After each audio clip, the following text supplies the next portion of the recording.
Hey, everybody. When you're preparing for your police oral board, one of the questions that messes people up the most is discussing your strengths and your weaknesses. In this video, I'm going to show you from my experience conducting police interviews with applicants how to talk about your strengths and how to talk about your weaknesses and how to do it in a way that still helps you to get hired. So if you haven't been to my channel before, my name is Mark Bouchard, and this is the Police Mentors YouTube channel where I help applicants become cops and help cops become better. So if you want more videos like this, hit subscribe. So the first thing to know, why do they ask this question? Well, they want to understand, do you have some sort of self-awareness of who you are? Do you know what your strengths and your weaknesses are? Do you know how to work with that? Everybody's a little bit different. And to be able to be honest about them, it takes a level of self-reflection, of life experience. You need to show you have some maturity and that you're able to be honest. So it is actually a really important question. And what you want to do is try and align some of these with law enforcement. So what are crucial things, attributes, qualities, strengths to have, and crucial weaknesses that if you said, hey, I'm unethical, I lie all the time, like you're not getting hired. So you want to really think about what are your honest strengths and weaknesses and how you can get real with them when you're answering that question. So when it comes to your strengths, let's start out with just understanding what strengths would be relevant for law enforcement. So think about it. What does a cop need to do? You talk to people a whole lot. So if you had good communication skills or your composure, you deal with a lot of really high stress situation. Go to some really challenging event and someone's filming you and someone's yelling at you and you need to be able to stay calm, right? So many times these people are trying to provoke you and get a reaction from you so they can get it on film and get a million views of you being an idiot. So you want to be able to show that some of your strengths are things that'll do well in the profession. Another really good one is something like around integrity, that you always tell the truth. I'll pull an example from my own life. I don't lie. I just always tell the truth. And it works out great because I can say anything to my wife and she'll know, oh yeah, I know Mark's not lying because he always tells the truth. And that's the kind of, if you can go in and share examples like that, that's what they want. They want someone that they know will tell the truth all the time. That is a strength. So you don't have to have some kind of incredible superpower.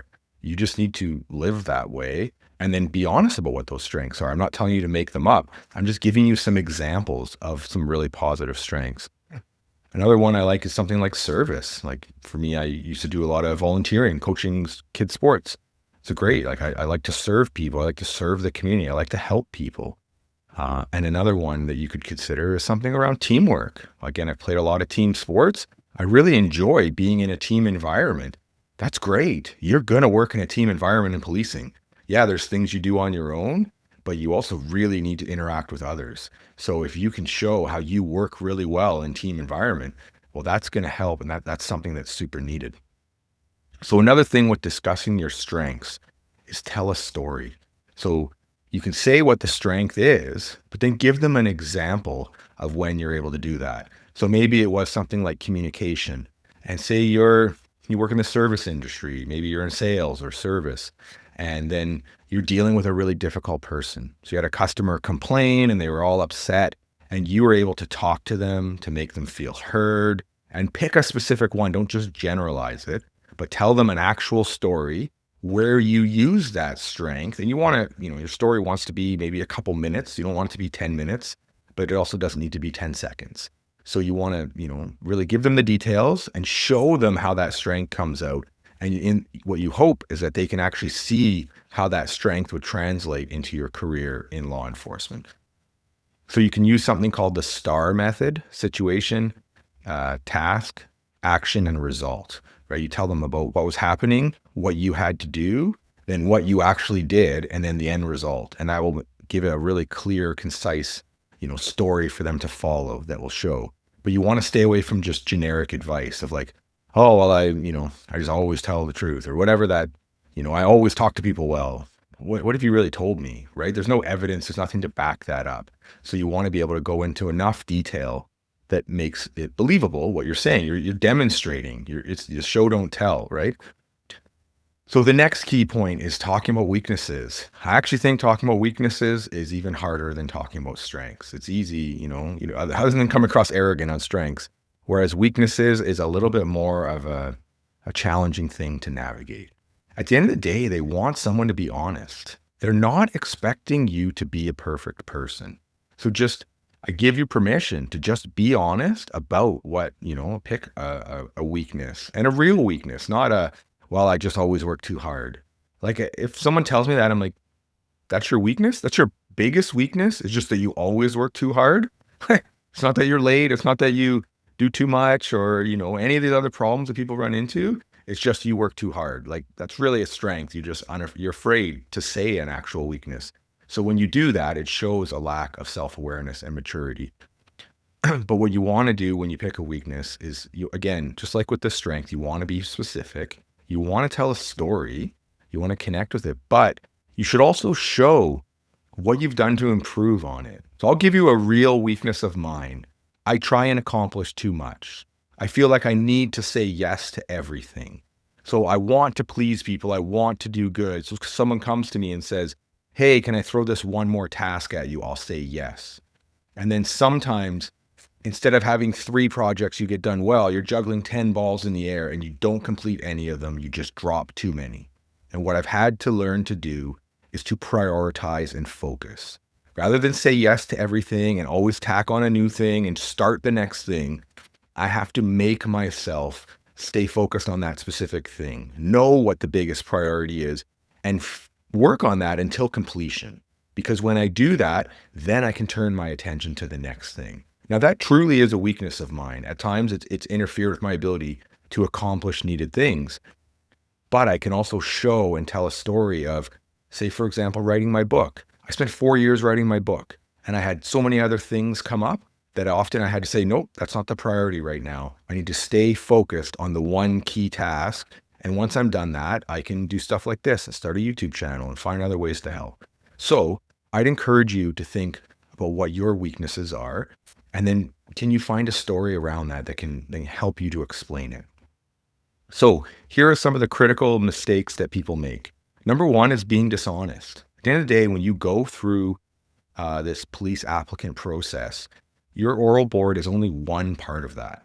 So if you tell them that you have some strength, and then when they go around and interview, both the references you gave them, maybe it's your boss, maybe it's someone in your family, maybe it's someone you don't even know they're going to talk to, and they're saying that's actually one of your biggest weaknesses, that would be very dishonest of you. And you want to avoid that kind of dishonesty. So you want to be upfront about, your own perception, and you want to have an accurate self-reflection in comparison to what other people will be saying about you. The next biggest mistake is just not having an answer. Okay, tell me about your biggest weakness. And you just sit there, I don't know. I don't have any. Well, again, that's not going to show, a mature candidate, a well-spoken person, a well-thought-out person.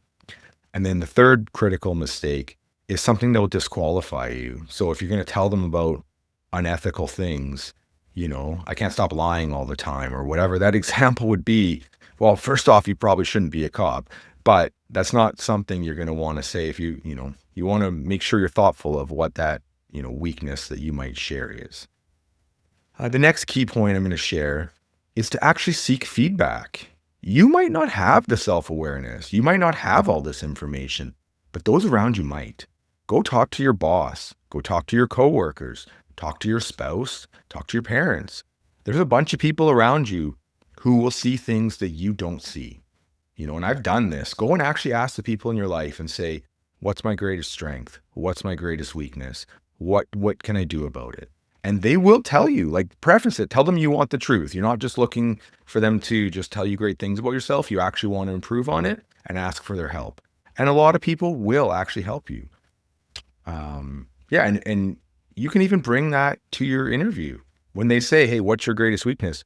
Well, you know what? I've been asking for feedback from my boss, and what my boss said was sometimes I'm putting too much detail into my project and it delays the project and it becomes a problem. And instead, I need to sometimes not need perfection, but just accept good enough and move forward. Perfect. If I heard that, wow, detailed, what an awesome answer. So that's why you want to seek the thoughts of others that can help to inform and help give you better stories to share. So in conclusion, when you're answering about your strengths and weaknesses, you want to be honest. You want to show that you have some self-awareness. You want to show that you're being proactive about using your strengths to maximize them and that they're in line with this job, but also that you're taking steps to mitigate the weaknesses, because we all have them. No one's a perfect person, and they're not expecting you to be perfect. Yeah, and then make sure to use specific stories, a specific story to demonstrate the point that you want to make. So leave a comment, tell me about your strengths and your weaknesses, and maybe a story of what you've done to overcome some of your weaknesses. All right, good luck, everybody.